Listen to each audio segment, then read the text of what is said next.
All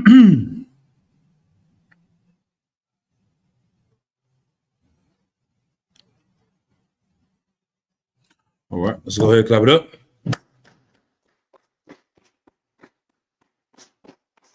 All right, we'll say Shalom Israel. Yahweh Shem Yashai B'Gatham. To all the brothers, Yahweh Shemar Latham B'Shem Yashai. To all the Akwati and all the sisters out there as well. We'll start off. Hold on, let me see. I should have double checked before we went live. But yeah, what do we got in the world, young man? What's going on? Apparently, there was a 7.3 earthquake in Alaska. They had tsunami warnings. A lot of volcanic eruptions are happening all over the world, including the one that's right here in the United States called Yellowstone. Okay. A lot of the animals were leaving Yellowstone, which is something that you don't normally see, which is the grizzly bears. Right. You don't normally see that. They don't run away from their environment in packs like herds, like bison. Right. You know, cattle. You don't ever see something like that. You usually see bears, maybe like in a family, like a sheep bear protecting their cubs and stuff like that. But these bears are all in packs, like large herds, going away from Yellowstone. Get the Most High hand. You know what I mean? They always say, like, there's an earthquake or, some type of fire brewing or some type of disaster, tornado storms, the animals always see and sense that first. You know what I mean? Whether it's the angels letting them know or who knows, you know what I mean? Just the spirit, their instincts. The Lord, allows animals to often know what's coming down the line. Precept.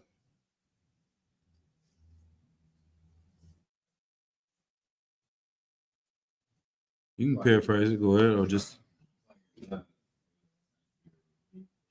that the Lord, and oftentimes the animals will know what's up before the human beings know what's up. And the Lord will move with them, you understand, before anybody else knows. Noah? There you go, look for them. Yeah. And the animals came and got in line and got in order and got on that boat. And all the other humans is out there partying and marrying and drinking and enjoying themselves while this great tragedy is coming to the earth. So you never know, these type of things to be happening in nature like that is a glorious sign as well. And like you said, these earthquakes, these wars and rumors of wars, Israel just bombed Syria, yesterday? So things are kicking up. It's weird nowadays with because social media moves so fast, information moves so fast, something that happens in a week or two, the news cycle is going through so much, it almost seems like forever ago.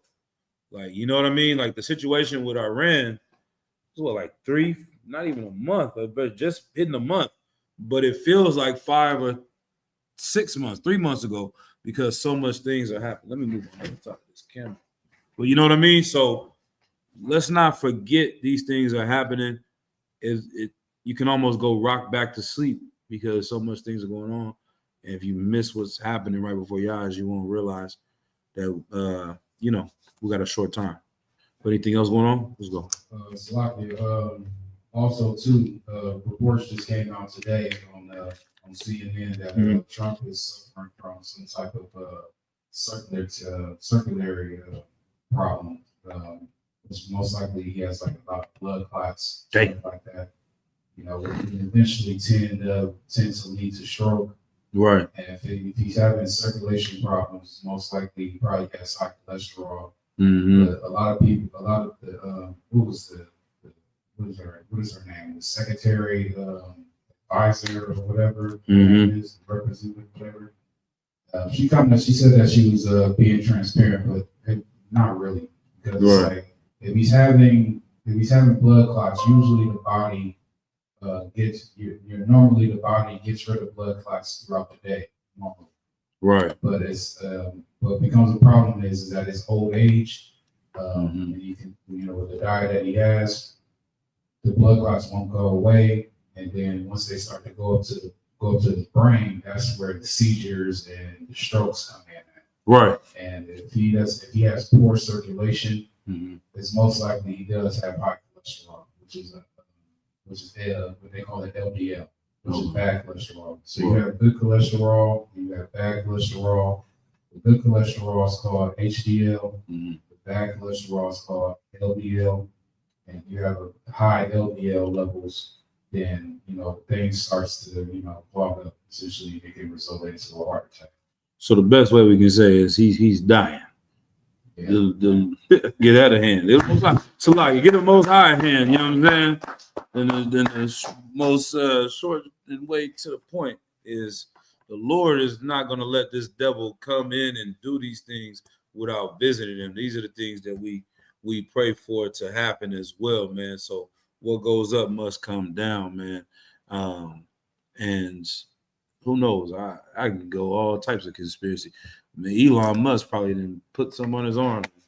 You know what I mean? About to give him a heart attack trying to go to war with this oppressor. But yeah, these things are happening very quickly. We can enjoy ourselves. Matter of fact, somebody give you that precept as well. Hold on. Let me see. Give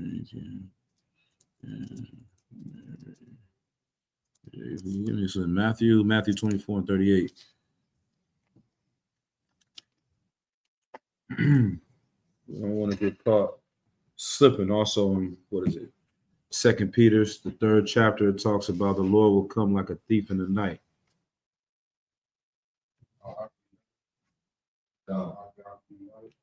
Yeah.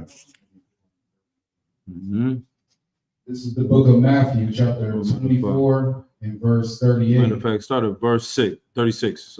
Verse 36. But of that day and hour knoweth no man. Right.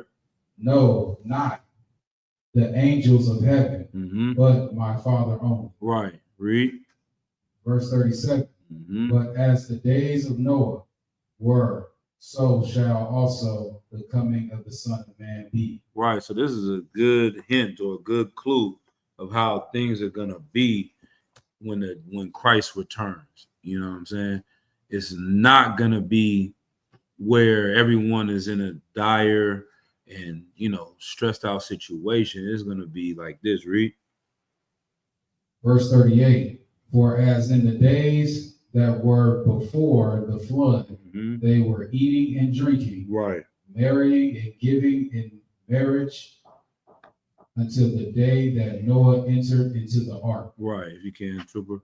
Yeah, like they were marrying, eating, drinking, enjoying themselves, partying, raving, doing drugs, all those things that America is known for, all these European nations are known for.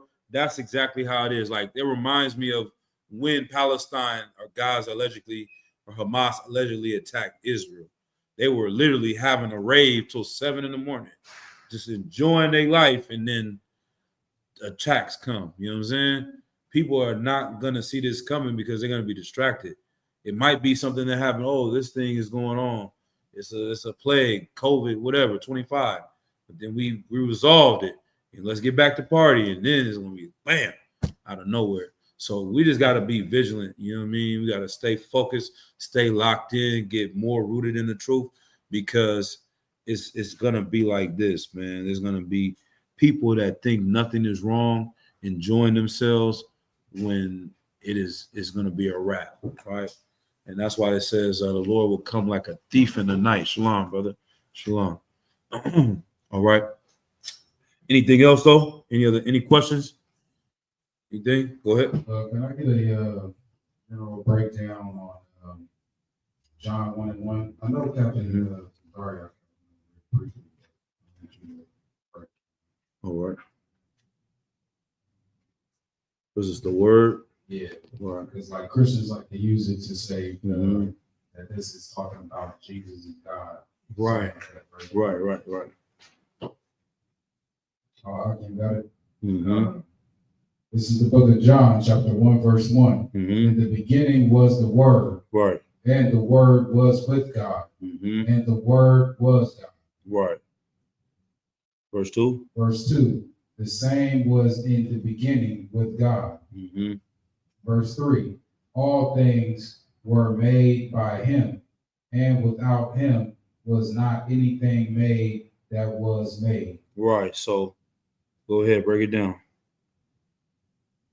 No, it's like it's saying like in the beginning was the word, Right.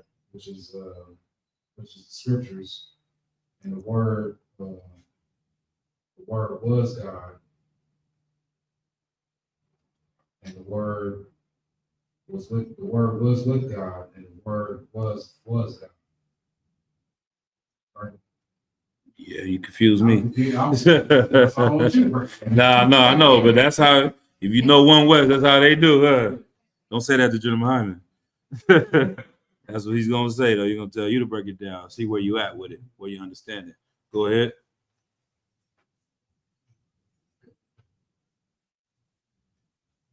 First of all, I just want to say thank you.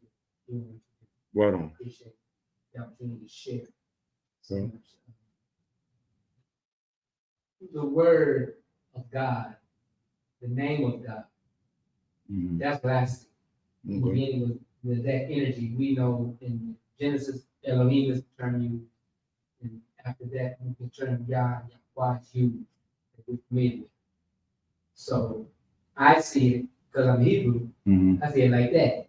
Mhm. You know, in the Christian world, they want to say it was Jesus. Mhm. That's what they want to say. They use the virgin birth as their cornerstone. Mhm. That Mary had a baby and had no husband. Right. That's teaching Christianity. Right. Yeah. Exactly. We don't teach that here in the I UPK. appreciate Right. just the fact that y'all think and love. I'm just so thankful. Most High in Christ. Most High in Christ. Thank you for All sharing right. them thoughts. All right. with brothers. No sweat. No sweat. All right, Triple, you want to take a shot at it? There you go. Read it again from the top. Yep. This is the book of John, chapter 1 and verse 1. Mm-hmm. In the beginning was the Word, Right. and the Word was with God, Right. and the Word was God. Right. The same was in the beginning with God. Right. All things were made by him, and without him was not made anything that was made. Right. So, okay. Well, go ahead. I think it's just like whatever God said, Mhm. that was the word. Whatever he made, like, or said, that was it. It was just his choice. It was just God's choice to do whatever he wanted. That was his word. Okay. So, all right, I'm gonna break it down. I'm gonna bring it back from the top and read it slowly. All right. All right. Go ahead. In the beginning was the word. Right. So, in the beginning, the Lord. I thought the sister had her hand right. You did. Okay. Go ahead, sis. You want to take a shot at it?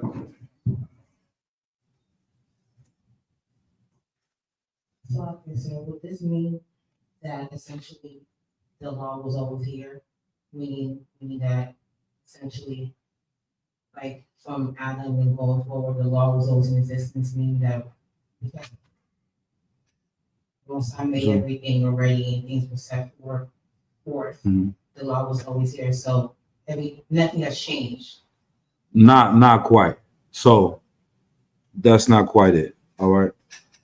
The thing that trips up Christians is the word when it says the word was God. Right. So in their mind, they're taking this as meaning Christ is the most high. But that's not what it's saying because of our culture, what the word God actually means in the Bible. So read it again. In the beginning was the word. Right. In the beginning, the Lord spoke and created Christ. He created Christ first. That was the first creation. I think it was in Hebrews in the 13th chapter, if I'm not mistaken. We can find that. It's either Hebrews 13, 15, somewhere in there. But Christ was the first creation, right? Keep going. And the word was with God. Right. If you change the word to power instead of God, the word was with power. Christ did have power. Read. And the word was God. Right. And the word was power. He did have power. Keep going. Verse 2, the same was in the beginning with God. Right. So he was the first creation of all things that were made, and everything after Christ was made through Christ. Then the angels, then everything else that was created in the world. You understand? So I know brother might have a different understanding, but this is the breakdown according to the precept upon precept, line upon line. You understand? So all things were made by him, and without him was not anything made that was made. Read verse 4. Verse 3. So I can go ahead. Verse 3, all things were made by him, Mm-hmm. and without him was not anything made that was made. Right. And so this is talking about Christ. You know what I'm saying? This is the introduction to the story. When you go further down, it starts talking about the story of where John the Baptist came and started to prepare a way for Christ. Let's go to that precept. Go to Hebrews. Let's see, Hebrews. Let's say that too far. Hold on. Let's see. Let me just look it up real quick.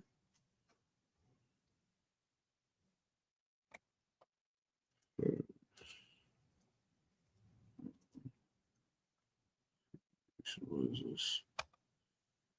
Oh, shoot. It's like I'm off. Colossians 1:15. There might be another one I'm looking for in Hebrews too.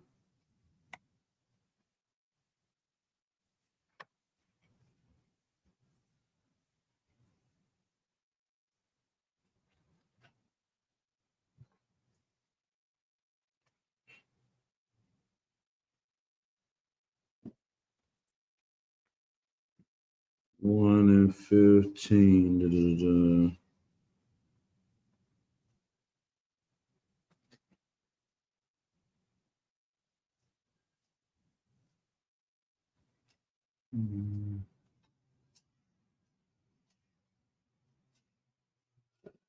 Do start at verse 13. Colossians. Yeah, Colossians 1 and 13. This is the book of Colossians, chapter 1 and verse 13. Uh-huh. Who has delivered us from the power of darkness? Right, nice and strong. Who has delivered us from the power of darkness? Right. And has translated us into the kingdom of his dear son. Of who? Of his dear son. Right, read. In whom we have redemption through his blood, even the forgiveness of sins. Right, verse 15, to give you the context. Verse 15, Who is the image of the invisible God. Right, he is the image of the invisible power, the Most High, because Christ represented the Most High by following his rules, by following his commandments. Or was the precept, maybe that was the one in Hebrews they were talking about the other day, where it says he didn't think it was robbery to make himself equal to God or to forgive sins. This is a precept to go with that as well, that Christ, in representing the Most High, is able to speak with authority, able to teach, able to heal, able to do all these things because he's in one accord. Him and his Father are one, not the same way that the Christian mind wants to make them the same person, and he's having schizophrenic conversations with the Lord when he's praying to him, but he is one body the same way that we say we one body in the truth, that me and my brother are one, or you and your rib are one. Y'all moving on one accord. There is no discrepancy in the direction that you're going in. Right, keep going. The firstborn of every creature. Right, that's what's talking about in John 1 and 1. Keep going. Verse 16, For by him were all things created that are in heaven and that are in earth. Right. Visible and invisible. Right. Whether they be thrones or dominions or principalities or powers. all things were created by him and for him. Right. So in this too, we always know it's important to understand the difference between all these other religions, what they call polytheistic. They have multiple gods. They believe in this God, that God, that God, that God. Separated the God of the Bible was unifying and saying there's one God, there's one power, there is the Most High God. And the Lord always deals in one. So he's one power. He got one son. He's dealing with one nation of people. He has a favorite bird. He has a favorite flower. He has a favorite everything. There's a oneness with the Most High that's consistent. And so using Christ to create everything that's like the simplest and straightforward way to do it. You know what I'm saying? Why sit out here and start going to do all this? He made a very powerful thing. This powerful thing made more powerful things and delegated that power down, you know what I mean, to the angels. That's why we call them Elohim, or the powers. You know what I'm saying? The angels. So, the Tawab, any other questions? All right. All right.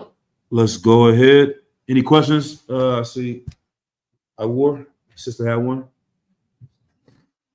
Forgive me, my voice right. Let's wake it up, y'all. Go ahead, sis. Talking, sir, but it's also, the previous scripture we looked at in this scripture list also goes to reincarnation with, from Adam and from different prophets, Christ, essentially that lineage, since that power was only dealt with certain people, that prophecy was only dealt with certain people at certain times. Wouldn't necessarily. Okay, let me see. Make sure I'm hearing your question right. Are you saying which part of the precept makes you think of that? He's saying because all things.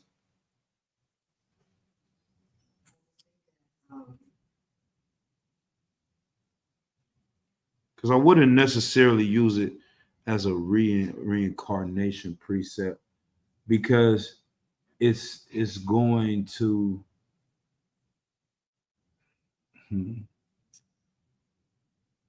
Yeah, it's just I wouldn't use it for that. Yeah. But maybe if I can see where you're seeing that at, maybe I can answer your question better.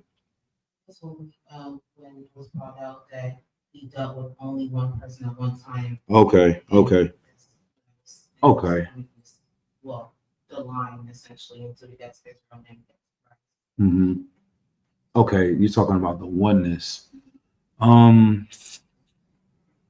In that sense, because Christ wasn't always here, you know what I mean, in the fleshly sense. I just want to make sure I'm saying this right. So Christ being one, it seems like it could get a little confusing. So I wouldn't correlate it with him being reincarnated, even though he is the same spirit. We all are the same spirit too. But this is more just predicated just on how the power that Christ had, and he was the high, like he's the King of all kings, the Lord of all lords. It's the Most High, then Christ, the first begotten. You know what I'm saying? And this spirit is different than other spirits.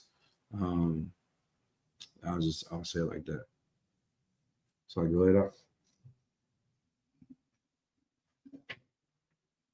All right, so just to add on to that, you're saying that it's not the same soul, not a recycled soul, like from Adam. It's the same spirit. I'm saying that this topic, it's not really addressing Christ's reincarnation. Yeah. You know what I'm saying? It's literally just addressing the essence of who Christ is and his spirit. However, if someone wanted to say, give me a precept for reincarnation, I wouldn't pull this one, if that makes sense. Yeah. There's other precepts that you could use to pull that. All right. Award, did you have some question or comments? Like you said, so if I can get you to clear something up, I was actually thinking about this yesterday, last night, I was actually thinking about this, on my way back. And I was actually gonna give Captain a call, Mhm. to clarify this. So for some reason, like, this popped in my head yesterday on that long drive back. So since we're on the subject of reincarnation, I know that, okay, it said that, that you will see. So let me clarify. So will I see my grandmother, my father, and my mother again, sir?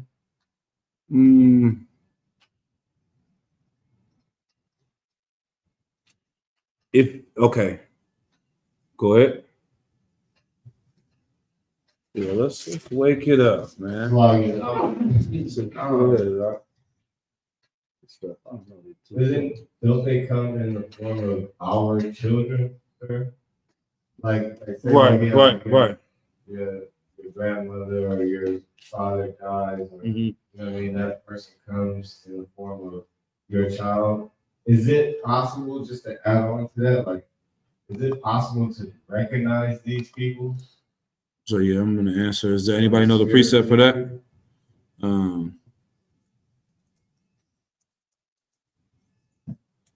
Let me get the precept for that.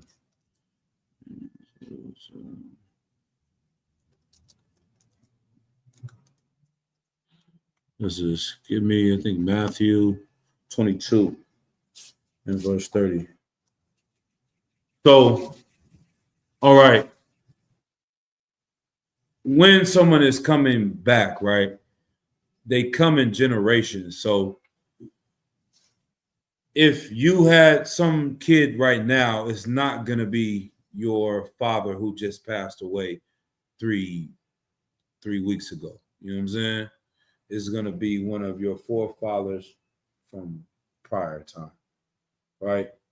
But if anyone is coming back and it's at the same time period, it doesn't even matter at that point because of this right here. Let's go Matthew 22. See, I don't want to mess up my sword with this coal. 22 and verse. I'll give you the context of this. Blah, blah, blah. So the Sadducees, they came to Christ and they were asking him. Let's just read it. Verse 23. Let's go to verse 23. Okay. Let's read it real quick. All right. This is the book of Matthew, chapter 22 and verse 23. In the same day came to him the Sadducees, Right. which say there is no resurrection, and asked him, saying, Master, Moses said, if a man die, having no children, right, his brother shall marry his wife and raise up seed. Right. So the Sadducees had an issue with reincarnation. Christ teaching reincarnation. There was different factions and different breakdowns. Some people believe there is no resurrection or there is no reincarnation, and they knew that Christ taught this. So they're trying to trap him up in this because they said this is a law that Moses had said. If someone's brother dies and they don't have any children, he's supposed to raise up seed to his brother. Keep reading.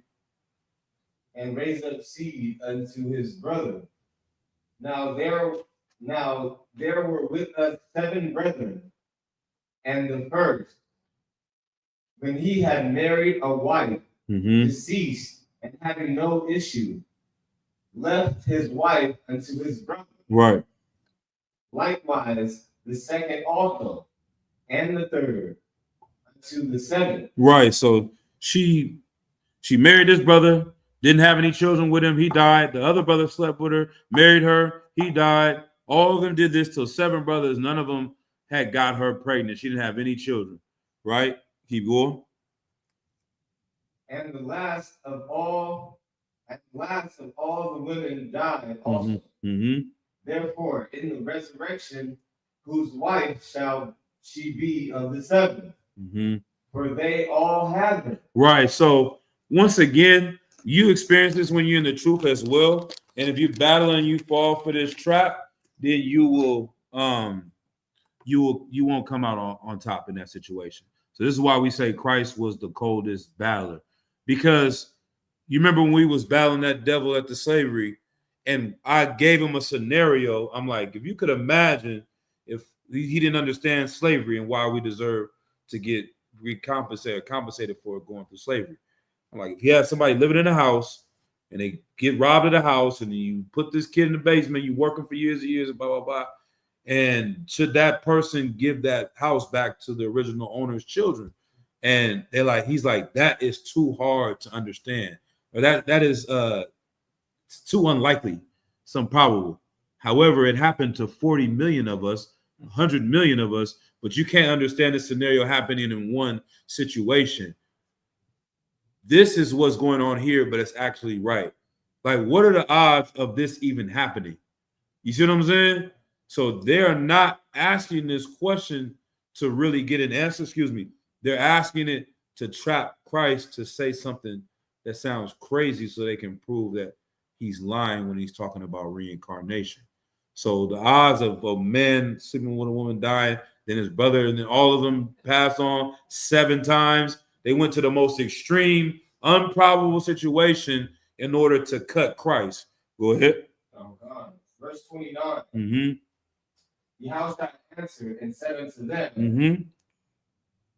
Ye do err. He said, y'all done effed up now. You know what I'm saying? Ye do err. Y'all are messing up. Go ahead. Not knowing the scripture. Doing what? Not knowing the scripture. Right. So you're supposed to be wise and have all this knowledge about the Bible, but you don't understand the Bible that you've been reading all this time. That's another thing we always say. When you get into a battle, it's like, you don't know the Bible. You're saying these things, but you really don't know the precepts. You don't understand what you're talking about. And this is how Christ was cutting him. Go ahead. Nor the power of God. Right. Mm-hmm. For in the resurrection they neither marry nor are given in marriage, Uh-huh. but are as the angels of God in heaven. Right. So for in the resurrection, they're neither marrying or given into marriage. They're not going to go and be, you're not going to be resurrected as a little child and then see or reincarnated and be like, oh, that was my wife from then. It's like you are going to be as the angels. You are going to be starting new. You're not going to have a remembrance of the former things. So I was Joan of Arc in another life. And people always want to tell you that. I met somebody in New Orleans in my slavery. He told me he remembers his past life and he used to be an Irishman. And then he was, you know what I'm saying? Like, no, you don't. You were high. You were off of LSD or something. You know what I'm saying? You having a trip and you think you were recalling all these former lives. You know what I mean? In the resurrection, in the reincarnation, there is no remembrance of these former things. Keep reading. But as touching the resurrection of the dead, have ye not read that which was spoken unto you by God, saying, I am the God of Abraham, and the God of Isaac, and the God of Jacob. God is not the God of the dead, but of the living. Right. So what is this saying? He is not the power or the God of the dead. Jacob, Abraham, Isaac, they are here again. They are reincarnated. He is not the power of the dead, but of the living. And so these spirits that have gone on, they come back in the earth, but you don't know who they are. You don't know who Abraham, who Isaac, who Jacob is. They have that same spirit on them, but they are a different person now.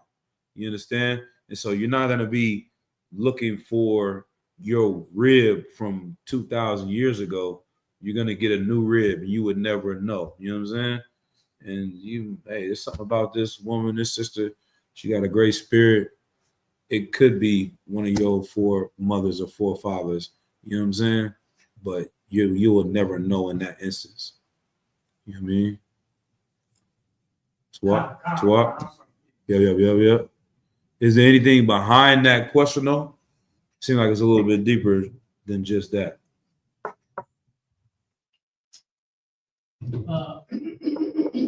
So I can, no, sir. It was just, I had a long ride. Okay.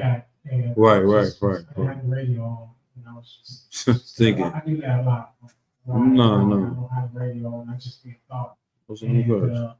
it just came up. Okay. But the only reason why that kind of came up is because we had brushed over this before, Mhm. right?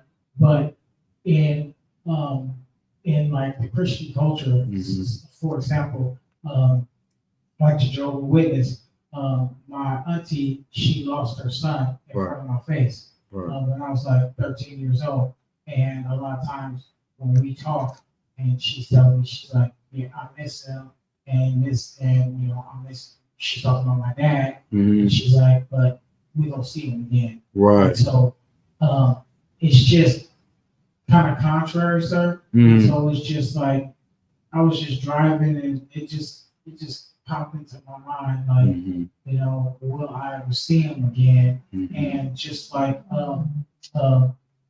Ashiar asked, Mhm. like, if I see him, Right. would I recognize him if he is coming in another form, as far as like a grandchild or a cousin of mine or something like that? So it was just something that I was Right. wondering with, sir. Right. So there's a precept on that as well. Like it says, don't go into like endless genealogies, right? In vain genealogies, because you trying to figure that out. Okay, why is it glorious not to remember? Go ahead. Because we like you said, in the Christian mindset, for one, they don't believe in reincarnation, so that kind of changes that. They think they're gonna go.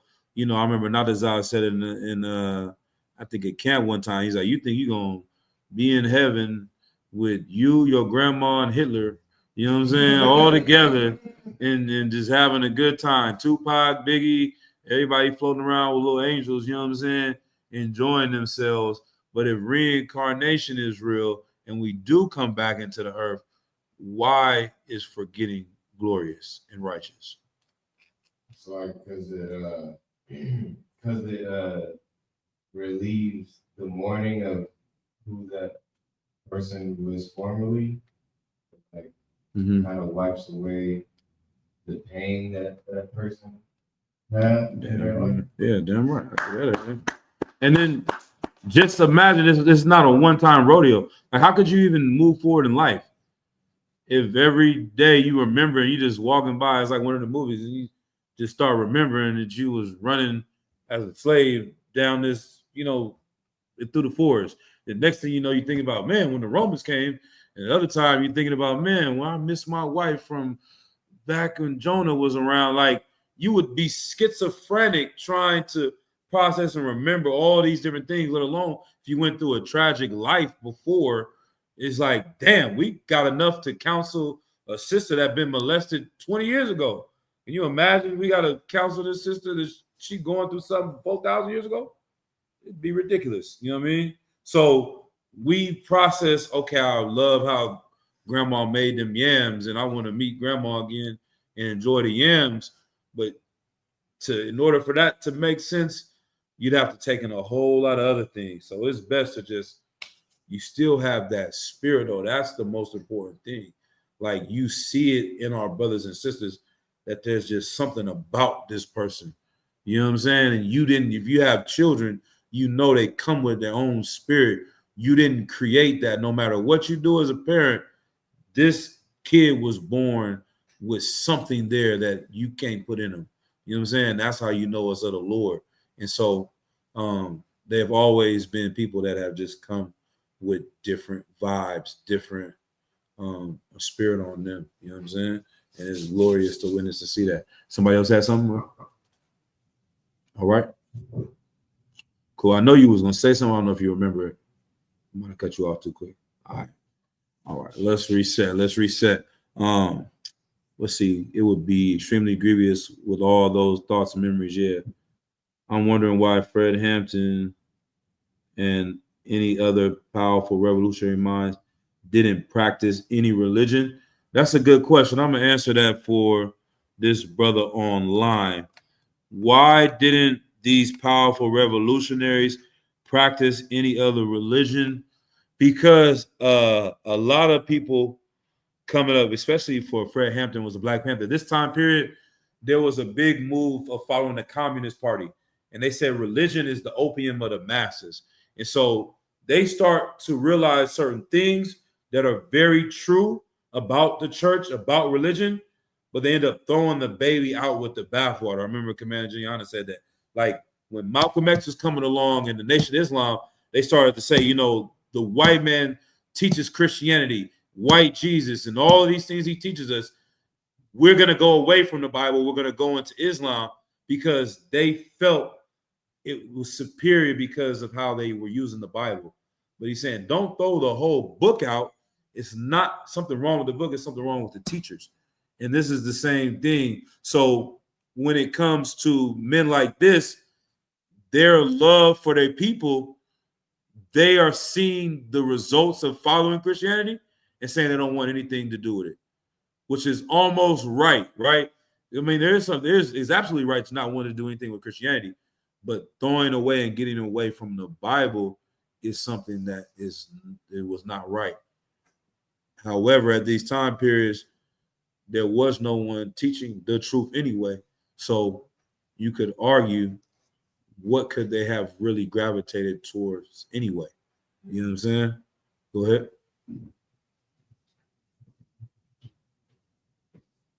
Thank you, David. Let me share.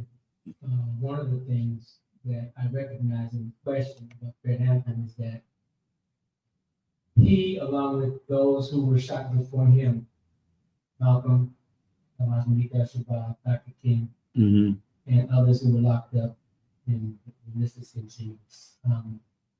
The FBI had a program, those are favorite counterintelligence program. Right. Document itself, it prevent the rise of a Messiah, someone who can unify and electrify the militant Black nationalist movement. So all of those men were at the edge, of doing just that when they were taken. So there's always been a calculated movement against our people. They sit in their offices and they make calculated plans, they train their agents and all these kind of things. So in that same context of the Messiah, someone who could unify and electrify our people, that is the same time frame that an exodus took place out of Chicago to Liberia.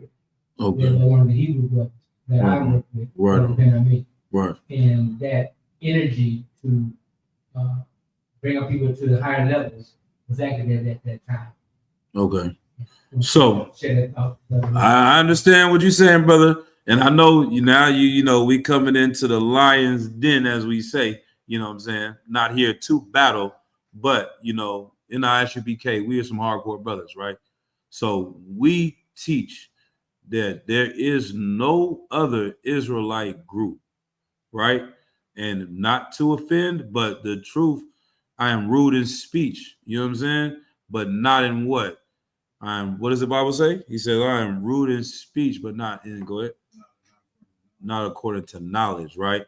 So I know you're a good brother and you have, you know, good intentions, right? But that was not supposed to happen according to following Christ. You know what I'm saying? We are only going to follow Christ out of the Bible. You understand? And he did not say we were going to go into the promised land with any other man than him. You know what I'm saying? So if you want to, we can get into it. We can go into precepts. We want to change the topics. We can change topics. But that is not what we teach in the Israelite School of UPK. All right. No sweat. Let's go ahead. Let's get into tonight's topic. Like I said, let's research. I see some brothers getting tired, man. Brothers been up all night. You know what I mean? Get that brother a shot. You need a shot, ICR. We're going to have this brother read. You know what I'm saying? Give our war a hand too as well, man. This brother out here driving all night, working all night. He got forced slavery. He's probably a Benjamite. You understand? On the low, he done being reincarnated as a Benjamite back in the earth. You know what I'm saying? But these things that we are dealing with today, I wanted to address. Adam was not deceived. Let's go ahead and get, should we start there? Let's just go to Genesis real quick. We'll get through some precepts. With 8:17, let's see how many precepts we can move through tonight. Because, and then I'll play the video. So let's go Genesis chapter 3. Go ahead. Up. What was the topic? Adam was not deceived. Adam was not. Adam was not deceived. He was not in the transgression. Eve was. Right?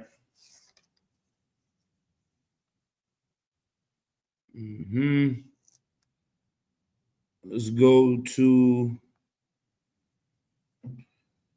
3. Let's go to the root of this. Let's go to verse 2. 3 and 2. Yep. Go ahead. This is the book of Genesis, chapter 3 and verse 2. Right. And the woman said unto the serpent, we may eat of the fruit of the trees of the garden. Right. Verse 3. Mhm. But the fruit of the tree Right. which is in the midst of the garden, God has said, ye shall not eat of it, neither shall ye touch it, lest ye die. Right. So this is the order that the Most High gave to Eve, not to eat of this fruit, lest she die. Keep reading. Verse 5. For God doth not, that's like it does know. Did we read verse 4? It's like, yeah. Okay. So, Oh, no, well, I'll read it. yeah. Verse 4. And the serpent said unto the woman, ye shall not surely die. Right. Go ahead. Verse 5.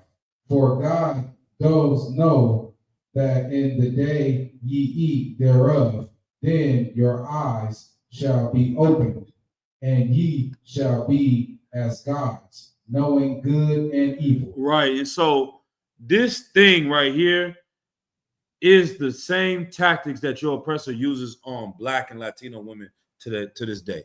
Uses on Blacks, Latinos, and Native American women to this day to deceive them, that saying, if you follow me, you are going to have some power. They have so many numbers and statistics out there that say Black women are the most educated group damn near in the country. You know what I'm saying? However, with all that education, the condition of our people is worse. Get that brother a hand. You know what I'm saying? Like, so that is a deception, that you gaining your independence and you gaining some power that I've given you has actually not only put you in a worse position, put your man in a worse position, put your nation in a worse position, trying to usurp that authority that was given to Adam and disobeying the Most High God, right? And so let's see. She gave it to Adam. We'll just drop down to verse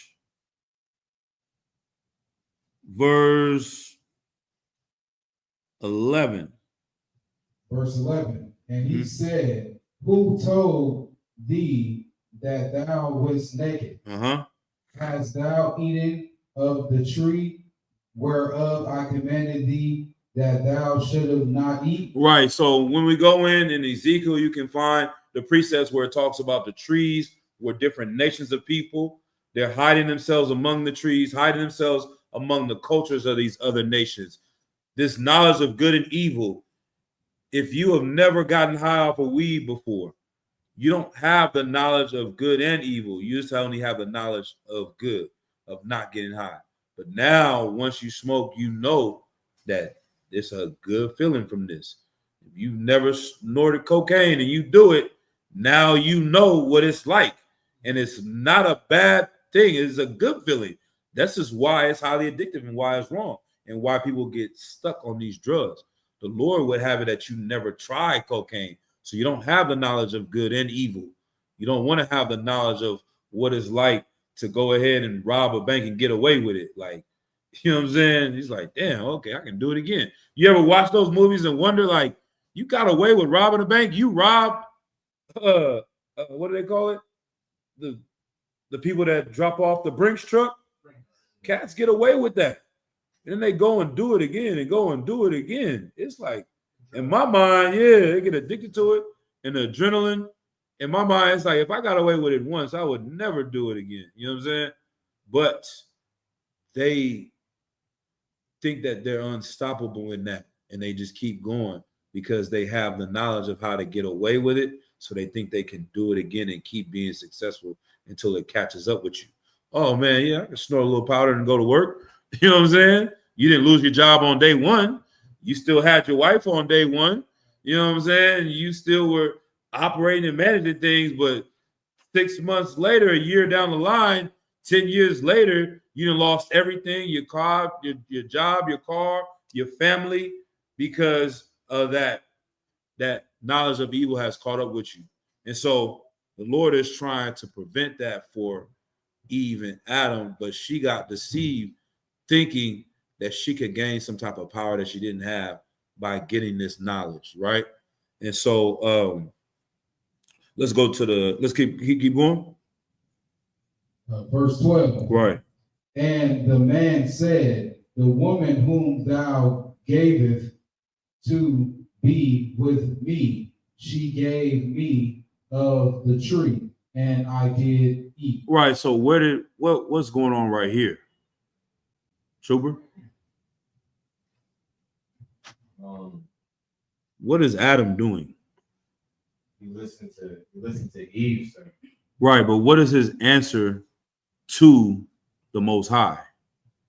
Oh, like, What do you call that? It's another word. He's not taking accountability. Right. He's saying she made me do it. Right. Give him a hand. And when you drop down to what, verse 17, this is how you know he messed up. Verse 17.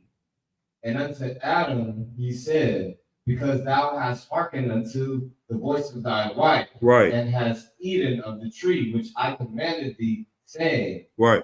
thou shalt not eat of it. Cursed is the ground for thy sake. Mm-hmm. In sorrow shalt thou eat of it all the days of thy life. Good night. Like, could you imagine if he would have just been like, Salaki, I messed up. You know what I'm saying? I should have been better. I should have checked her. I should have corrected her. I should have done what I was told to do. That's on me, my Lord. It could have went in a whole different direction. He like, since you want to sit here in front of my face and blame her, you know what I'm saying? When I put you in charge, that is bad leadership. You're going to have to learn a lesson now. Now, because you listen to her, and on top of that, you don't want to even take accountability of it, you're going to get extra punishment for this. You know what I'm saying? So as leaders of our people, of our nation, we always want, as men, you know what I'm saying? We want to hold ourselves accountable for things and not deflect or try to, like the brother said on here, not being accountable for those things, right? But with that being said, let's go to 1 Peter chapter 3, right? This is important. So in these last days, right, Satan knows how to get to our people. It's like, you know what I mean? They always say this about Israelites, Judites for sure, especially.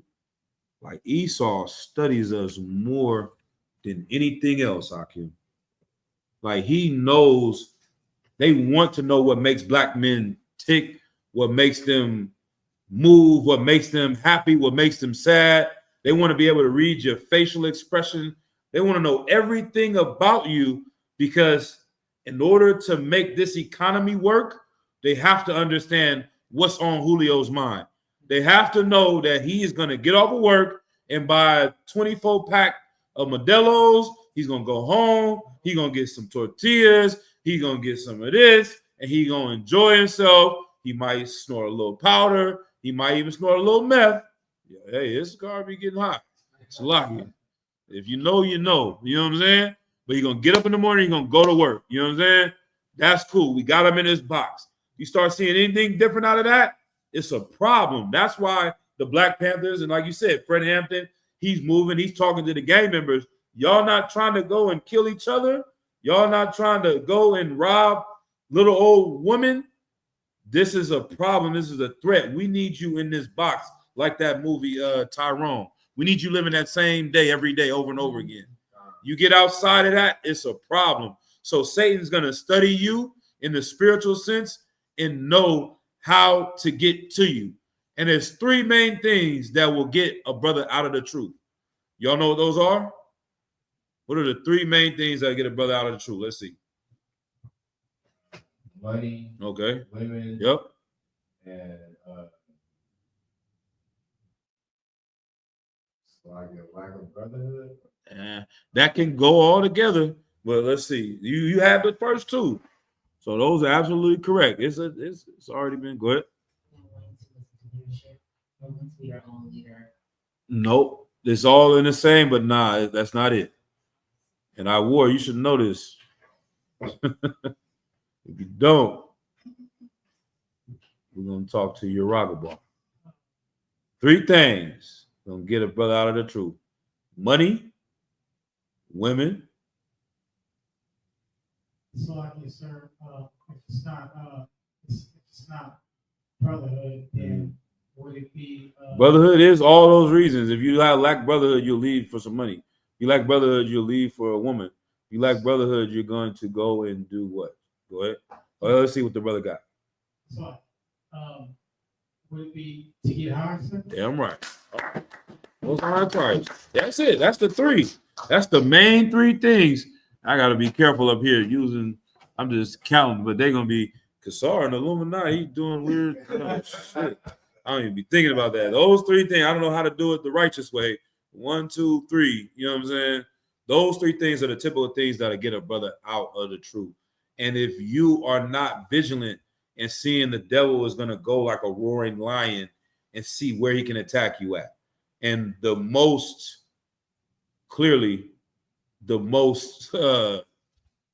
powerful one out of that, it can't be drugs and it can't be money. It's gonna be that woman, right? Because if you ask even the coldest drug addict, would you want a world full of crack and no women? Would you want a world full of women and no crack? Would you want a world full of money and no women? Or a world full of money, or women and no money? You know what I'm saying? Like, as a man, I mean, like I said, there's beautiful places on planet Earth, man. You go to the islands, you go to the goddamn mountains. I'm driving through the Bay Area. All these things are beautiful and glorious. You can go snorkeling, snowboard. The Earth is glorious, but women, you know what I'm saying? Like, give a damn about the ocean. You know what I mean? The Lord made an amazing creature. You know what I'm saying? And women are very powerful. The captain made a post the other day. He said that a submissive woman really controls her man. You know what I'm saying? Like, the power that women have in righteousness can be used for good. Like I was telling the sister the other day, she had a good personality with the brother at the slave yesterday. I'm like, man, you use that for good and righteousness. You could motivate a man to do something positive. And this society has trained women to use it for evil. So we see the Cardi B's, we see the Sexy Red, we see the Megan Thee Stallions, and this thing that could not only influence men to do wrong, they're using their influence over men to influence women. Like, women are following them because they see the power that they have over men. You understand? So that's what Satan will use. Let's go ahead. I'm gonna try to be a little bit quicker. Let's go to Luke chapter 3. What about First Peter? 1 Peter chapter 3. First Peter 3. Let's start at verse C. All this stuff is very good. Man.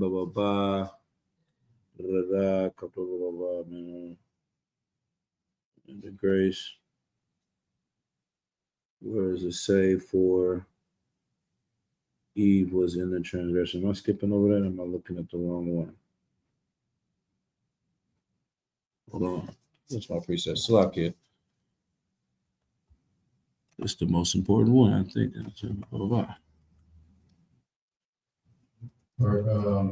First Peter 3:7. Is that what is that? Nah. Let's go to 1 Timothy. My fault. 1 Peter 3. We'll come to that next, but let's go to 1 Timothy 2:14. My fault. Salakia. 2:14. Yeah. 1 Timothy 2:14. Let's see.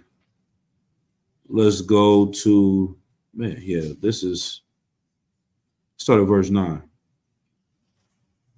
This is the book of 1 Timothy, chapter 2, and verse 9. Right.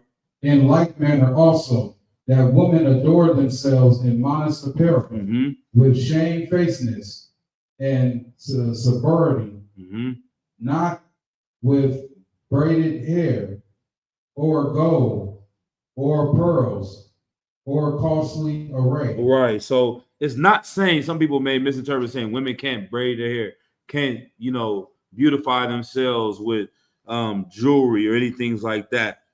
This saying that the way a woman should adorn herself, or the same way like you adorn a Christmas tree, is to add things to it to make it beautiful. The way a woman should make herself beautiful is with modesty, and it's not with braided hair or gold or pearls or costly array. Meaning the things that should attract a woman are not the outward things. But read verse 10. Verse 10, but which becometh women professing godliness with good works. With what? With good works. Your actions, your character, your spirit. Those are the things that should make a woman attractive. Society has boiled them down to just their physical body. You go on social media, all you seeing is women show their body. We're getting to the point where people that should be considered elderly women are showing their body on the internet and getting thousands and thousands of likes, hundreds of thousands of likes. The woman, Tracy Ellis Ross, she damn near 60 years old. Toni Braxton, you understand? Janet Jackson, Halle Berry. These women have seen no value in themselves other than their body, and they find self-esteem by showing it to the world, which is sad. Like, it's sad to have to teach that to an 11-year-old. Like, baby, you're more than your body and flesh, and these boys are going to start, you 12, 13, this is what's going to happen. They're going to start coming and looking at you, and they're going to tell you you're so fine and you're so beautiful. If you are dumb and stupid, you're going to listen to them and think this cat cares about you, and because he said you fine and you attracted to him, so you didn't pay attention to nothing else about him other than how he made you feel, complimenting you on your body. And then you see the other girls in your class, they're getting all the attention from the boys, and so you want to dress like them in order to gain attention, to have value in yourself, when you're not realizing the end result of that woman doing that. That's a very sad way to live your life. Like, beauty is fleeting. You know what I'm saying? Halle Berry is a beautiful woman, but she is not a 25-year-old beautiful woman. She's a 60-year-old beautiful woman. And that is a good thing to be. But why are you competing with this 25-year-old beautiful woman who doesn't know herself or doesn't have any value in herself? And you've lived your whole goddamn life almost out of here, and you still haven't found value in yourself. You should be raising up this young sister to show her that there's more than life. And it's almost like they have convinced women, which is the tricks of Satan, to do the things that men want. Like, men want to see a half-naked woman on social media, and they're like, this is me being free. Objectifying yourself. You know what I'm saying? In the 90s, they used to blame the rappers. These rappers got all these women here naked in the videos. I remember my cousin, she was like, man, all these rappers got all these white women in the videos. Even me, I'm telling you, I'm 11, 12 years old. All these white girls in the video half naked. I'm like, does she want black women to be in the video half naked? Like, what do they want? You know what I'm saying? What do you want from me? Do you want brothers to treat our sisters like trash or treat them like trash? What is the gain in women considering themselves free by showing men more of what men want to see anyway? You know what I'm saying? You're prostituting yourself. You don't even need the rapper to put you in a video. You're going to go on social media and do it yourself. Go ahead, Doc.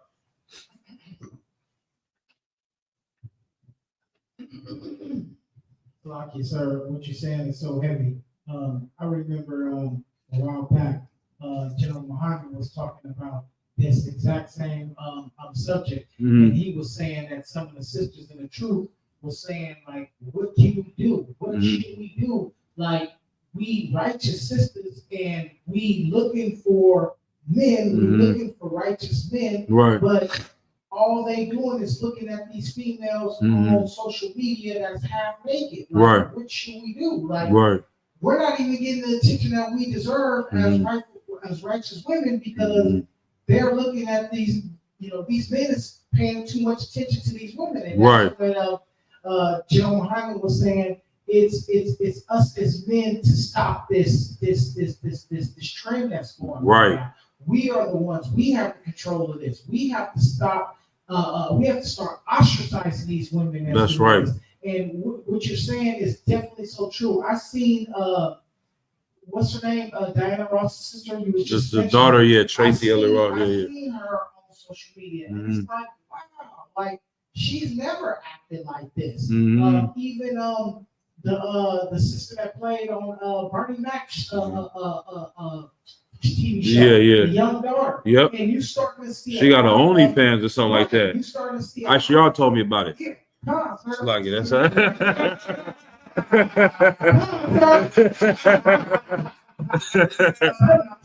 yeah. Go ahead. It's like it.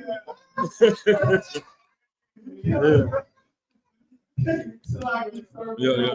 What you are saying is true, and it's like these sisters are considered high value sisters because they are talented, they are smart, Right. and they I'm are joking too. loving So like, and they're not getting the attention, and they want the attention that these other women is getting. So they Right. want themselves. and if I So, get that brother hand, right?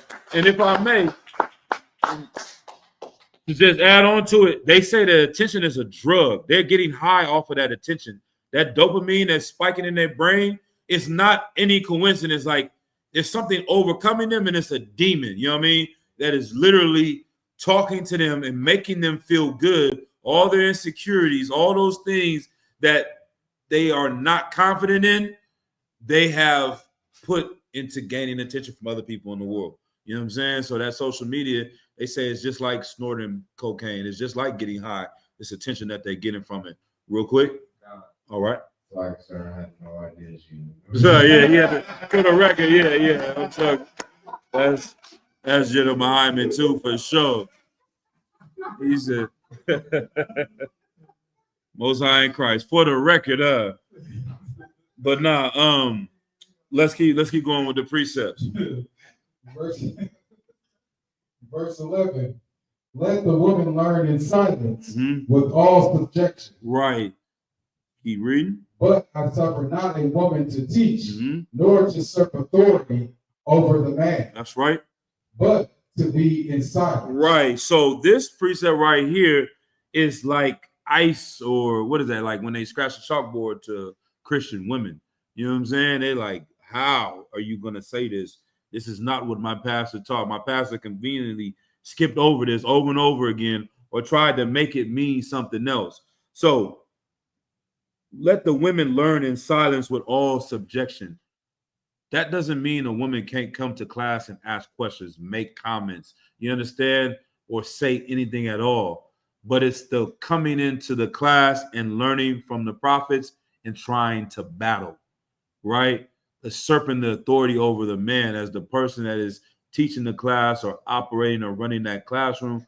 The women are supposed to come in silence in that spirit and that vibe, right? Keep going. For Adam was first formed, Right. then Eve. Right. And what do they say was wrong with the black community? We don't have enough black men leading the households. Black men are not in charge. Black men are doing this. Black men are doing that. So you can't have your cake and eat it too. You can't charge the black man for not being a man and then want to be equal to the man. You understand? At some point in time, in order to let him lead, you're going to have to get behind him. You understand? And this is the order that the Lord set up. Keep reading. And Adam was not deceived, Uh-huh. but the woman being deceived was in the transgression. Right. So her following this serpent, listening to your oppressor this day, was where she messed up. And Adam was not deceived. He followed her into this destruction. So the first step in a lot of ways of failure for our people is when men are not strong enough to resist what their woman is saying if it's going against the Lord. That makes sense. Like if you are going to be weak and follow your woman, you don't deserve that position to be in charge. You understand? And women will test a man. You know what I mean? They will test you, but you have to deal with them in a certain way. And this is what this Bible is for. This is what class is for. This is what counsel is for. Let me get. Let's go back to First Peter.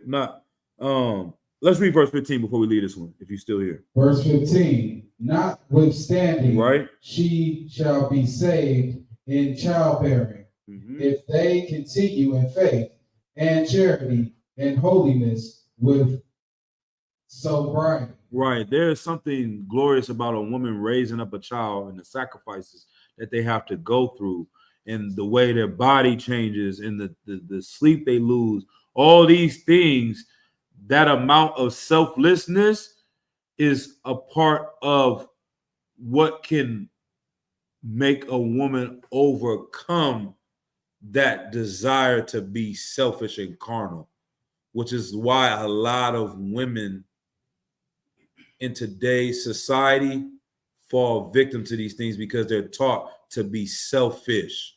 They're taught to worry about getting that degree because independence has warped their mind. And if you're going to be independent, then you have no need to let these walls down to follow a man or even care about your children. So when you have these abortions, you are doing it for yourself. You're saying, I need to get this career. I need to get this money. I don't have any of this plan. You don't care about the child. You're going to give up this child for yourself and maybe even try to convince yourself that it's about saving the child, which makes no sense. You know what I'm saying? Said no one ever. You know what I mean? Like, hey, man, you about to go through some struggles because of me. Let me go ahead and kill you. You know what I'm saying? Like, that is not the spirit of the Lord. That's Satan. But with that being said, raising that child up is how she can overcome those things, because she is going to have to learn how to be selfless. And that can be a pathway to seeing a sister turn a leaf. This is what that precept is about. Somebody has something? Go ahead. Sorry, sir. I was going to say, I don't know why brothers just don't sit up there and flag those photos and flag Right. those videos of Right. those thirst traps and stuff like That's a good question. Yeah, I did want to address that as well. What I wore said, that is the part of the accountability as men not to love whores. You know what I'm saying? Especially as a brother in the truth, like, you should not be liking or trying to follow these whore. You know what I'm saying? Like, that is weakness. You know what I'm saying? The flesh is a powerful thing. You know what I'm saying? These are the things that will get you out of the truth. We're saying it over and over again. And if you can't control your spirit, then she is in charge of you. that. Right. You know what I'm saying? When the day comes for that test comes, you can't even not follow this broad. You ain't never gonna see. So you know that woman in that room with you, you done for. You know what I'm saying? You about to lose this. You willing to do whatever. You know what I'm saying? You got to be strong. You know what I'm saying? You got to be able to control yourself, and then you can be in charge of others. You know what I'm saying? And that shit, and that, excuse my language, that takes time as brothers grow. I was thinking about this, especially like when it comes to like eating food. You know what I'm saying? Joe Rogan was talking to this Edomite, and the devil going up with his weight, down with his weight. And he was like, it's an interesting thing with food addiction. It's like, okay, if you are a heroin addict and you quit heroin, once you get over it, you're done. You know what I'm saying? But when it comes to food, you never have to stop eating. You're going to have to eat. You know what I'm saying? If you have a food addiction, it's like you're always in this battle. You know what I'm saying? So now you got to put it with women. It's like, damn, you got to get in control of yourself with women, but you're never going to give up women. So, you know what I mean? You're going to have to become extremely disciplined, you know what I mean, in order to navigate that. All right, go ahead, Doc. And that's going to be a good thing to segue into our next precept. We'll go into the apocrypha after we get Peter's. So, okay, sir. So, Go ahead. this subject, this situation remind me of, I was on social media, I was looking at a couple of clips, and there was one gentleman that was actually saying that, we see what you guys is doing, and speaking about the females, sisters, we see what you guys are doing on social media, and it's entertaining. I share it with my friends. It's entertaining. I mean, we like it, we men, right? But we would never choose you as a wife. Right. And I think with me personally, coming into the truth, when you look at a woman as being your potential rib, right? And you look at this type of behavior, it becomes disgusting. So because we men, and we men, right? But you don't want your rib to act in this type of fashion. And you don't want your rib to be showing herself off. So that right there just makes her, what she's doing just disgusting. You look past her when you have that opportunity to speak to this woman, or actually be with this woman, or have some type of relationship with this woman outside of sex. Man, right. Damn right, Doc. Damn right. And to add on to that, that's why it's important to, like, being a nation of people. It changes our reality. It's like when you are in a gang, those are just the niggas from cross town. You an Israelite, those are your cousins. You understand? Tobit said that he was his son Tobias was marrying his sister. He's like, this is my wife and my sister. Not meaning in that sense of his actual sister, but you know what I mean, saying like this is somebody's daughter. We are family.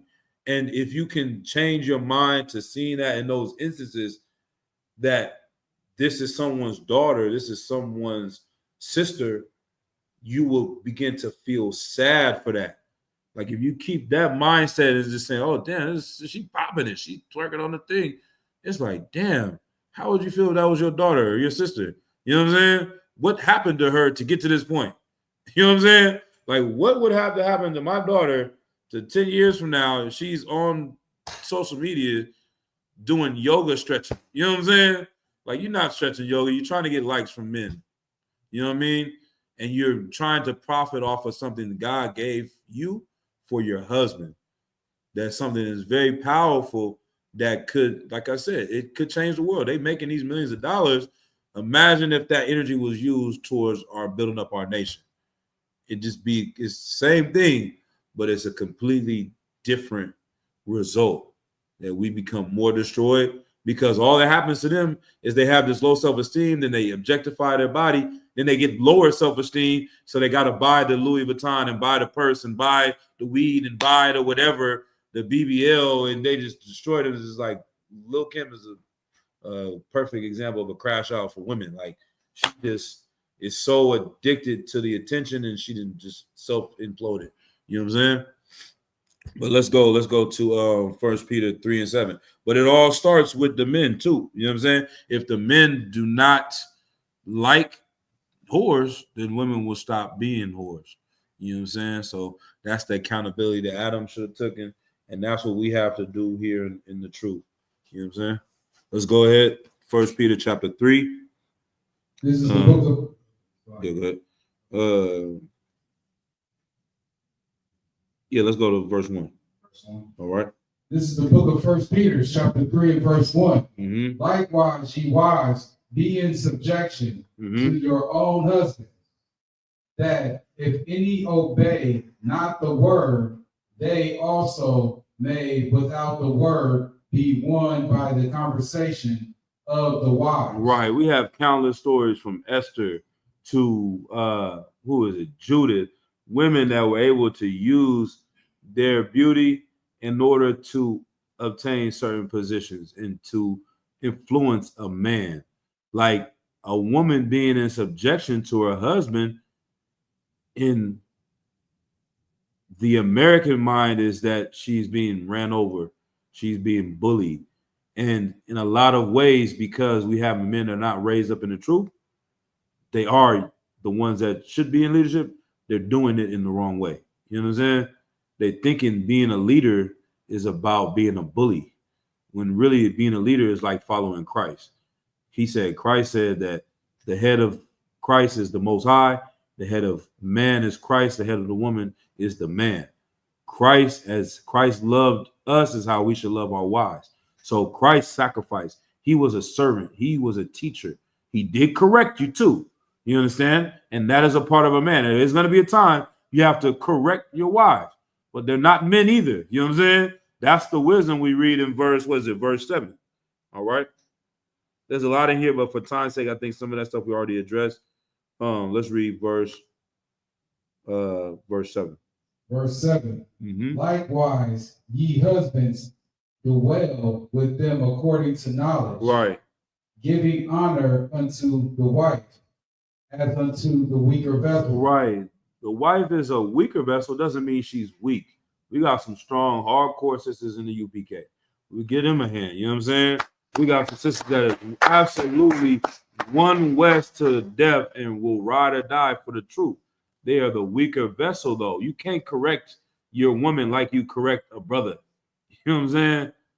What are you doing? You out of your goddamn mind? What are you doing riding around doing this and doing that? Get it together. Tighten up. We in Hebrew Academy. We're not friendly out there telling brothers to do this and do that, because we know that can motivate a man and push him to do more with a harsher correction. You know what I'm saying? Because if you are treating them, well, you know, brother, you should just do a couple more push-ups. That ain't gonna make me do 5 more. All right, come on, get it together. You know what I'm saying? Brother, man, gonna push out. You can't do that with a woman. You gotta deal with a woman according to knowledge. You know what I'm saying? And sometimes coming out of the world, brothers think how you correct the woman is the same as dealing with men or wanting them to be soldiers. It's not that. They're emotional. Their mouth is gonna run. You got to maintain your discipline. But inside of that, you will have to lead and correct, because correction is love. You know what I'm saying? To not correct is hatred. Now, at some point in time, you don't want to take that correction. Lord be with you. You know what I'm saying? There's only so many times we're going to go around this loop, and you're going to have to deal with the Lord at this point. But my hands are clean because I told you. You know what I'm saying?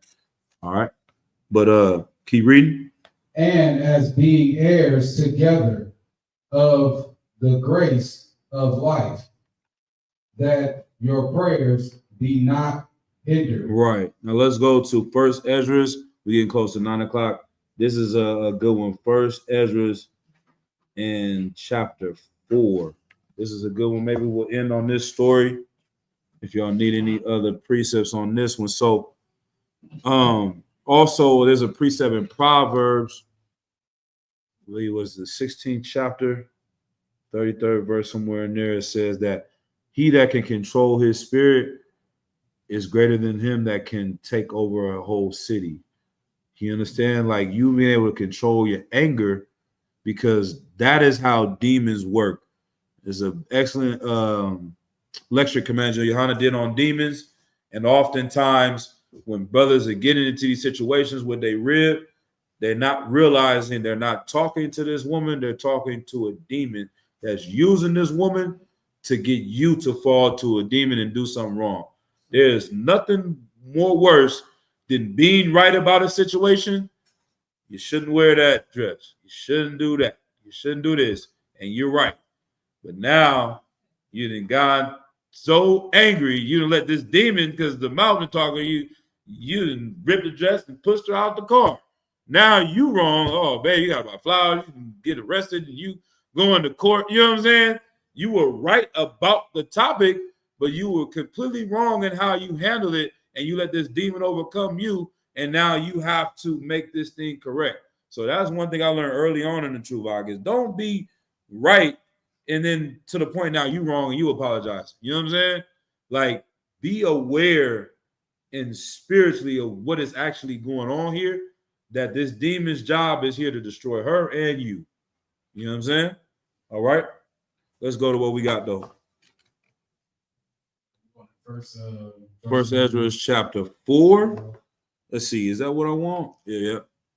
First Esdras chapter 4. 18. let's see. We might want to get it gold, silver. Yeah, I mean, there's so much in here. So I'm gonna paraphrase what's going on here. They are coming to this king. The king is saying he's having these 4 men. Let's see. Let me go to just get the concept. He make war one against the other. I think actually it goes up even further. Basically, the king is asking these wise men, what is the strongest things in the earth? Read verse, let's go up to chapter 3 and verse 10. This is the book of First Ezra, chapter 3 and verse 10. Mm-hmm. The first woe, that's like it. The first right, the first row wine is the strongest. Right. The second right, the king is the strongest. The third row, the woman is the strongest. But above all things, truth beareth away the victory. Right. So when you go through these verses and you read these different stories, it talks about how wine is very strong and powerful into controlling men on earth. The things when they're getting, drunk or high, and all those things are very powerful in a man's life, and explains that how it can destroy a man and cause him to fight and all these different things, whether you're rich or poor. You got drug addicts. You got people that are addicts no matter what they have in life. People OD all the time or crash out in life because of their addictions that they're not able to control. So he's saying that's one of the strongest things. Then it goes on and says, the second one's like, the strongest thing on earth is the king. The king can have soldiers rise up and go to war and do this and do that, have people bring them tributary. That's the most powerful thing. The lion is the strongest animal in the jungle, the king in the jungle. Then the next brother, he goes and says, it's not that. It's the women that are the most powerful thing on planet Earth, right? Let's go, like you said, I think verse 18 is a good place to start. 3 and 18? 4 and 18. 4 and 18. Yep. This is the book of First Ezra, chapter 4 and verse 18. Yea, and if men have gathered together gold and silver, or any other goodly thing, do they not love a woman which is comely in favor and beauty? What's the simplest way to say that? Nigga, why did you get a Bentley? You done sold every dough. Big Meat sold 1,000 kilos for women. I guarantee if there was no women on earth, Big Meat would have never sold a kilo. You know what I'm saying? Like, men are living their life. You want a Bentley because you really want that car. You want a Ferrari because it drives that fast. If ain't no women getting in that car, you don't want no Ferrari, man. It'd be depressing. It would almost be worse to have a Ferrari and no women. You know what I'm saying? We just gonna sit here and race all day, just go down the freeway. Nigga, I'm driving off the cliff. Nigga, you know what I'm saying? Like, knock it off. You know what I'm saying? These things that men do is for the beauty and glory of women. Keep reading. Verse 19, and letting all those things go, do they not great gape? And even with open mouth fix their eyes fast on her, and have not all men more desire unto her than unto silver or gold or any goodly thing whatsoever? Right. Read. Like more than gold, more than Benjamins, whatever. Diamonds. Read. A man leaveth his own father that brought him up, and his own country, and cleaveth unto his wife. Right. So at the end of the day, yeah, Pops raised me. I love my brothers. I love my gang. But at the end of the night, you want to go home to your woman. You know what I'm saying? This ain't thug and love. Ain't no matter what gang you in. I think in New York they call it brotherly love override everything. I mean, yeah, we one West to the death, and is but goddamn, you know what I mean? You're gonna go home to your wife, to your woman. You know what I'm saying? Keep going. Verse 21. He sticketh not to spend his life with his wife, and remembereth neither father nor mother nor country. Mm-hmm. By this also ye must know that women have dominion over you. Right. Do ye not labor and toil and give and bring all the women? Bring all to the woman. Bring all to the woman? Right. Go ahead. I War, you got a question? A comment? Mm-hmm. This is Slocky, sir, so in conjunction with what's being read right now, in my opinion, I believe that's why it is so important for us to take, for us not to take women from other nations, sir.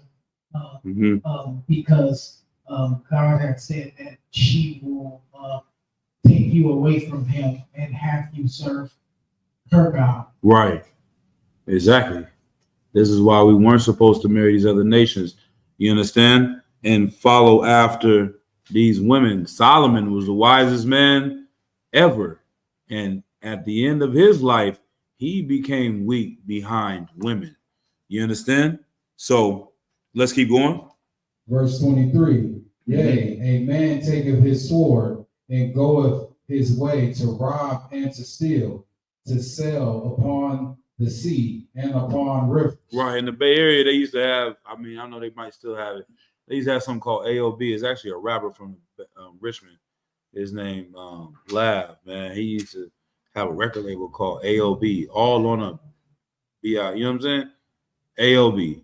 And they were saying it in the sense of like a pimp, like everything is all on a broad. She's going to pay for everything. But I had another homeboy in the world. He used to say it in the sense of like anything that's going wrong is AOB, is all on a broad. Like everybody that got killed or died in the hood, a lot of these gang wars is all over a woman. You know what I'm saying? This cat is robbing and stealing. Is really, if you trace the root of it, is behind the woman. You go to the roots of it. Why is North Richmond beefing with South Richmond? It's a woman in between this. Why are the A-Trade gangsters and Rolling 60s going to war for the past 40 years? Thousands of brothers, literally thousands of men have died over a woman that was sleeping with one brother from A-Trade gangsters and one brother from Rolling 60s. And there's countless stories of this over and over and over around the world. These things are happening. And if you don't understand that power, and this is the thing that Satan is telling women, like, you really, girls, they run the world. Beyonce, they didn't come out. They like girl magic. Why don't they ever have black boy magic? Have you heard of that yet? They put all the energy into black girl magic. Girls run the world. They're pushing this agenda. And if you are paying attention, they are valid in a lot of ways. Let's keep going on. And looketh upon a lion, and goeth in the darkness, and when he have stolen, spoiled, and robbed, he bringeth it to his love. Right. This brother is making a compelling argument. It ain't the liquor. It ain't the king that's more powerful. This woman is powerful because a man will run into a cave with a lion and come out for a woman. You know what I'm saying? A man, like, you think you finish your last push-up, let a woman walk in the room. You got about 5 more in you. You know what I'm saying? That brother a little bit stronger than he thought. You know what I'm saying? Because there is something in us that wants to impress and fight and protect and to gain women, right? Read. Verse 25. Wherefore a man loveth his wife better than father or mother. Yeah, most brothers. Now, some of you brothers out there love your mom a little bit too much. It's lucky. But, you know what I'm saying? Most brothers, you know what I mean? They gonna love their woman more than their mother and father. You know what I'm saying? And that is something. Let's keep going. Yea, many. This is where we get to the good part. Let's go. Yea, many there be that have run out of their wits for women. They lost their goddamn mind. It's the same thing. This is AOB. You see this cat over here smoking crack. And how did he get from a football player to smoking crack? You keep following that story, you're going to get up to the root of some woman. Something happened. You know what I mean? Something was going on. Right? You know what I mean? They either lost your mind. Brothers in the crazy house. You see Tyrese? He on the internet live recording himself. You done gone to the live, you done press record, you done went 100,000 people around the world. You got a multi-million-dollar home. All the cars we talked about, he the Fast and Furious nigga. He got every car that he want and could have. You get all, what is it that you want from me? She done broke this man's spirit. You know what I'm saying? Because he is out of his mind over this woman. Read. Yea, many there be that have ran, that have run out of their wits. Will for Smith. nothing. Will Smith. No, I don't know his middle name. I want to say his full goddamn name. That nigga lost his mind over a woman. You know what I'm saying? He's slapping grown men in front of the world at a place you're gonna get an award for the best, like the hot. You know what I'm saying? It almost is unbelievable. Whether it was real or fake, man. Right. These things are real. You know what I mean? Which makes it more real. Like if that was fake, imagine some nigga really in jail right now for 25 years over a woman. That's way worse than Will Smith slapping Chris Rock. You really killed that nigga. You know what I'm saying? You killed your homeboy. You shot your cousin. You know what I'm saying? Over this woman. That is a very evil thing. You know what I mean? Keep going. And become servants for their sakes. Yeah, you're doing 25 to life. Lock up. Ciao. You know what I'm saying? 23 and 1. Lights out. Go ahead. Many also have perished, have erred and sinned for women. Full extra lost his goddamn hand over women, Akim. I don't know if y'all understand that. He lost his hand over women. He blew his hand up over women. You know, you don't know that? Why was he doing it? Prove me wrong. Why this brother know? Why was Full Extra blowing up his goddamn hand on 4th of July? To who? How? On social media. He's gonna get more likes, he'll get more views, he'll get more money, he'll get more women. And he's using another word, but I'm being respectful. But that he's gonna get more broads by getting attention online and acting a fool. If he can beat up more cats, catch more fades, kill more people, he get more stripes, he's gonna get more women. That's it. He don't even know it because he doesn't have this Bible. Let's keep going. And now do ye not believe me? Right, Is not the king great in his power? right, Do not all regions fear to touch him? right. Will Smith could build a compound in Africa and have a thing in the center where his house is as big as this block and have little houses of huts of 50 women around him, and he could live like that for the rest of his life. He over here out of his mind slapping Chris Rock over one woman. You know what I'm saying? Like a king has power to do all these things, these great men. But this, keep reading, verse 29. Verse 29. Mhm. Yet did I see him and ate him, the king's Apame. uh-huh, apartment, the king's concubine, Right. the daughter of the admirable admirable Barkibus, sitting at the right hand of the king. He like, y'all know this woman, the king's concubine, basically his side, I don't want to say side beat, but you know, his concubine, not even his wife, she's sitting next to the king, the ruler of all the free world. Keep going. And taking the crown from the king's head. She taking the crown off his head. And sitting it upon her own head. Right. She also struck the king with her left hand. And slapped the nigga. You know what I'm saying? Y'all seen Melania Trump? He got nuked. He like, bitch, I got nuked. He tried to kiss her. She like, killing in front of the whole world. Now, that wouldn't be a black man. It's gonna be some furniture movie. You know, come on now. She is embarrassing him in front of the world. She's like, I am here for the money. I am not your wife. You get your greasy hands off of me. There's no one else that could do. He talking to world leaders, the leader of Ukraine, treating him like a little boy. He making threats to Putin on live. He doing all that damn near because his wife won't give him a kiss. Half of this world about to get blown up because because that broad won't give him some. You know what I'm saying? It's the lock here. But go ahead, man. And yet, for all this, the king drank and gazed upon her with open mouth. If she laughed upon him, he laughed also. So this is now you go watch that thing with Will Smith again and see exactly what when she was laughing, Will Smith was laughing. When she frowned, he frowned. When he keep my wife's name out, Joe. He changed his whole spirit by looking at her when she didn't like the joke. She was able to like that was like some old get out type thing. Like she got him on something hypnotized for real. I wouldn't be surprised if she wasn't actually doing that to him. You know what I mean? But I digress. She laughed, he laughed. Keep going. But if she took any displeasure at him, the king was fain to flutter, that she might be reconciled to him again. Right. And so that he can, gash her favor again. Let's keep going, verse 32. Oh, ye men, how can it be but women should be strong, seeing they do thus? Then the king and the princess looked one upon another. So he began to speak of the truth. Of what? Of the truth. Go ahead. Oh, ye men, are not women strong, great in the earth, high in the heaven?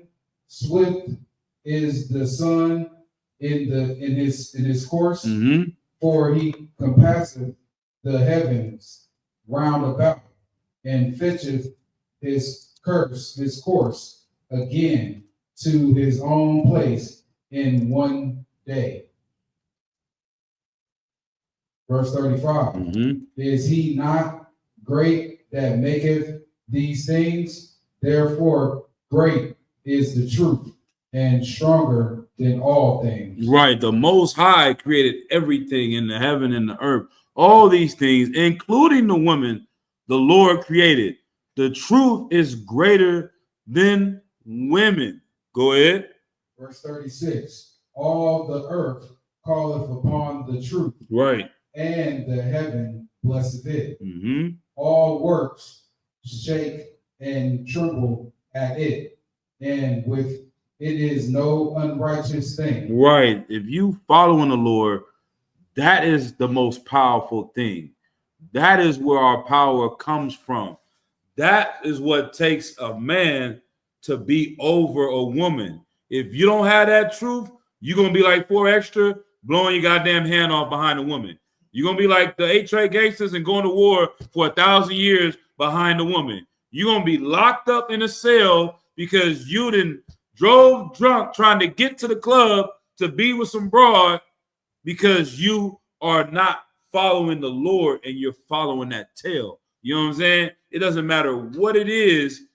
You are going to lose this battle against women unless you follow the Lord. Keep reading.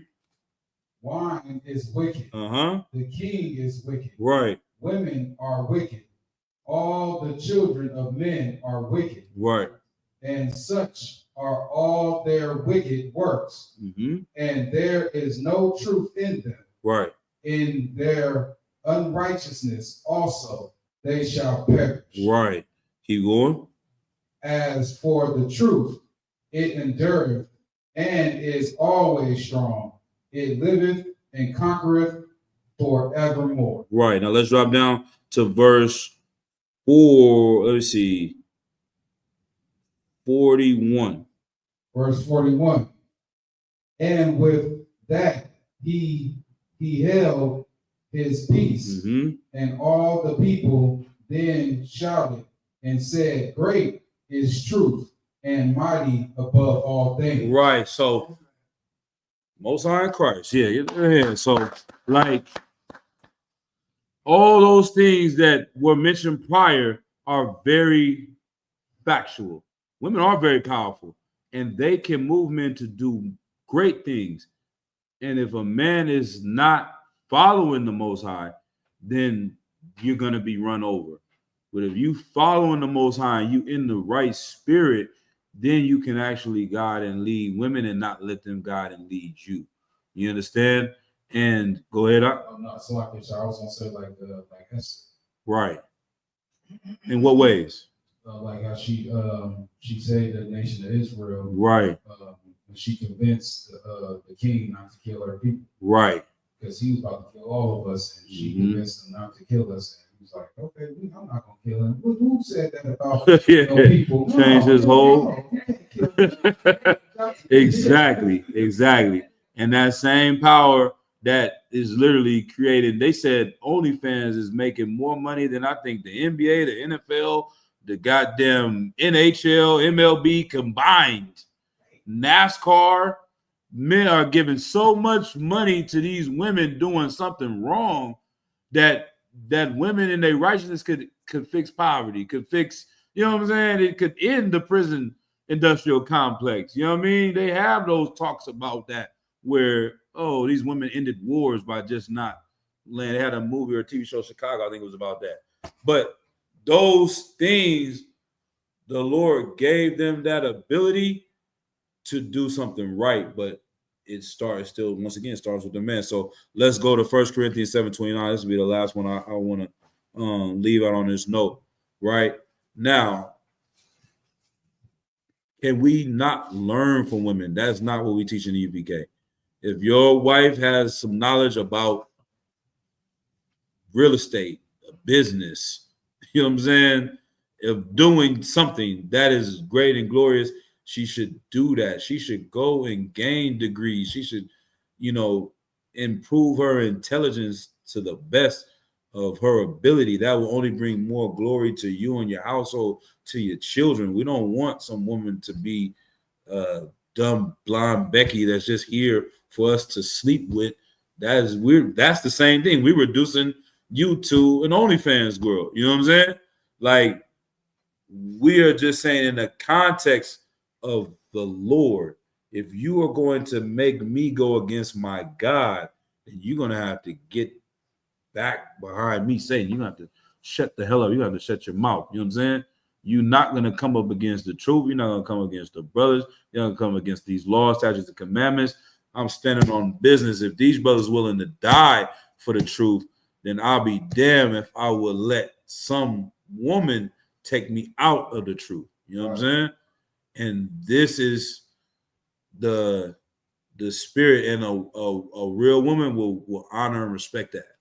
She's gonna see, like, man, I was telling, I don't want to be too specific, but I had a family member that was kind of like going against the truth and dealing with it. But I'm telling her, I'm like, we don't eat pork, we don't eat shrimp, we don't eat crab, we don't get tattoos. Like, we have morals and standards. You want to get with a man that's gonna do whatever you say and follow your holidays and bow down to you. Like, do you trust that man to go to jail? Like, he's gonna break. He don't have no standards. Like, that nigga's gonna be somebody's bitch. Salakia. You know what I'm saying? Like, why would you want to be like, we've taken out of this element of us being in warfare and being in danger, that I always say, like, the real world without society, without the police, being able to call the police in 5 minutes, is like the penitentiary with women in it. You know what I'm saying? Like, you imagine San Quentin and there was no separation of men and women, and these gang of cats over here is going around raping women? The only one that's going to stop them is stronger men. You know what I'm saying? That's going to have to bond and come together to fight off these other men from going to the other side and taking all these women. Because if you don't stop them, then women ain't going to stop them. He did this to Debo. He didn't knock Debo out. Teep all on the floor. And now he's like, yeah, I want her. And everybody else is going to be like, all right, take her. You know what I'm saying? Like, women don't appreciate what a man is because society has 911, 911, whatever. You can call all these cops and everything to come save you. But in a situation where you're in this box and the only one that is going to protect you is another man, you would see the value in that man. And so I'm like, you would want a man that has some standards and some morals and some principles, that's willing to die on his sword about what he believes in. You know what I'm saying? So you're like, damn, he won't break off of this. It's just this outfit, or he won't break off of me going over here. Or he won't break off of us celebrating Christmas. What's wrong with him? Like, you want him to be like, yeah, baby, you know what? I do worship your God. Them brothers in the truth. We're gonna do Christmas this year. The kids want it, you want it, it's your birthday. You're gonna follow this woman into destruction. You stand for nothing. You get back against the wall, and he like, nigga, give me her. You're like, well, man, you know, she don't listen to me anyway. You know what I'm saying? And you just go ahead and have her. And she gonna be looking like, nigga, type of nigga is you. You know what I'm saying? Like, you're weak. You know what I mean? You are a coward. You're scared of me, so I know you're scared of him. You know what I'm saying? So those are the dynamics the Lord put into us to be in charge and maintain that spot. Let's go ahead and read that and we'll close out. This is the book of 1 Corinthians, chapter 7 and verse 29. Go up a little bit, Slaki. I need a little bit more. Let me tell you right so I can get straight to the point. My fault. This is an important precept that we learn coming into the UPK, coming into the truth. Where am I at? 7 and let's go up to it's Freeman. So we find out the supposedly good for priest.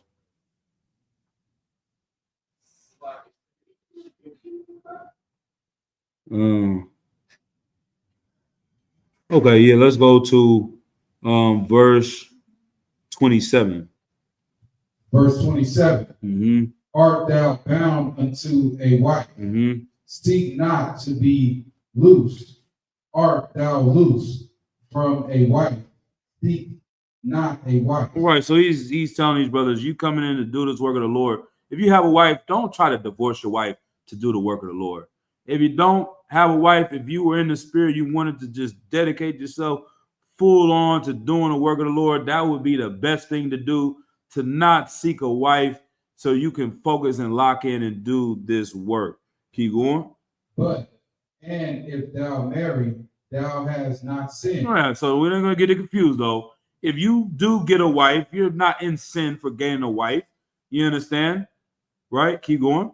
And if a virgin marry, she has not sinned. Right. She wants to have a husband. Neither one is wrong for getting married. Right? Nevertheless, such shall have trouble in the flesh. Right. You're going to be worrying about the things to take care of your wife. She's going to be worried about the things to take care of her husband. It's going to take away from your time to doing the focus of this work that we need done in these last days. Keep going. But I spare you. Mm-hmm. But this I say, brethren, the time is short. It remaineth that both they that have wives be as though they have had none. Good luck. 1 second. Hey, shalom, Lord, sir. I'm teaching class. I'm closing it up right now. Come. All right, Lord, read that part again. Verse 29. Right. But this I say, brethren, the time is short. Mm-hmm. It remaineth that both they that have wives be as though they had none. Right. This is a hard thing to understand. As you go, what is he saying? He's saying those that have wives, you did choose to have a wife, but when it comes to the truth, you're going to have to be like you didn't have a wife at certain times. You're going to have to do things and neglect. I'm going to say neglect. That might be a harsh word, but you are not going to be able to be like some man that just going to work and coming home. You know what I'm saying? In order to go and save other men's lives, you are going to have to sacrifice that part of a relationship, which is normal to everyone that's married, because you are married to the truth. Right. You understand? That is your first wife. And so in order to save your marriage, you have to keep the truth first in what was being brought out in the Apocrypha. It's like, if you don't do that, then you may have what looks like a marriage, but it really is Will Smith. Like a couple of years ago, they would have said they was Black Excellence or the premier Black couple, Papoose and Remy Ma. Like from the outside, all those pictures, it look good, but what is really behind it? You know what I'm saying? And that's because those brothers are not in the truth. And so, in order for some other man to have a family and have a wife and have his kids on one accord, we have to go out and do the work of the Lord in speaking the truth to raise up other men so we can have a nation. And in the long run, your wife will appreciate those things. I'm sure Noah's wife was probably like, you always out there with that damn hammer. You always cutting trees down. And then when she got on that boat, she was like, man, thank you, my Lord. You know what I'm saying? Like, God, I don't want to come. This you were right. The Lord was with you. You know what I'm saying? That this thing that we building up is that boat. And that's why we have as if we have none. That's what he's teaching right here. You know what I'm saying? But anything else? Any other questions, comments? So the moral of the story is the real name of the class. Shut your mouth. You know what I'm saying? That is a skill. And I'm talking to you, my wife at home. She said, I want anything else from the store. I said, yeah, I can. Shut the hell up. Sometimes be my rest. You know what I'm saying? That's powerful. You can get a man to do a lot. You know what I'm saying? Sometimes it's, you know what I mean? Do that. That is of the Lord. All right. With that, close out the class and say Shalom Yabashim Yashar Bakathum to all the brothers. Yahweh Shema Atam Bashim Yashar to all the sisters. All right.